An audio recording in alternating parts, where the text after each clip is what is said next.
why Americans are so angry and whether or not you as an American should be angry too. So the thing you have to understand is that money isn't real. And I know this is hard because money plays a real role in our lives, but like we were all taught as kids, money doesn't grow on trees. There is no natural resource that is money. Money is this thing that we in our society use to exchange for goods and services. A big question then is, how much money is there? That question is what the Federal Reserve tries to answer in this statistic called the M2. Now, the M2 is this broad measure of all the US money supply. M2 does not include stocks. So this is money that people are using for their daily lives. This is a chart of the US population over the last 40 years. Here, I have compiled it into an Excel sheet. This is the M2 money supply. I put it into billions. Here is the population starting from 1980.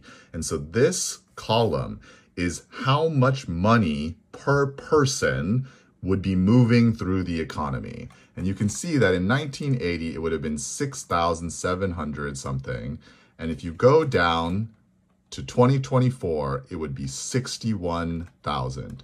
Now, what does that mean? It means if you take the years and the amount of money that has grown per person, from 2024 to 2010, it is 220%.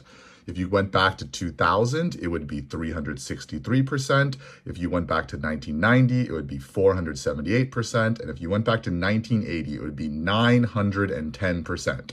So think about this. Do you and your family unit, when you look back at 2010, do you feel 220% richer? Like, do you feel like you have 220% more money flowing through you? When you look back at the year 2000, do you feel like you have 363% more money than you did back then? When you look back at the 1990, do you feel like you have 478%? When you look back at 1980, do you and your family have 910% more money? If the answer is no, and I believe that for most Americans, the answer is no, then that means that there are people who are reaping way, way more than that.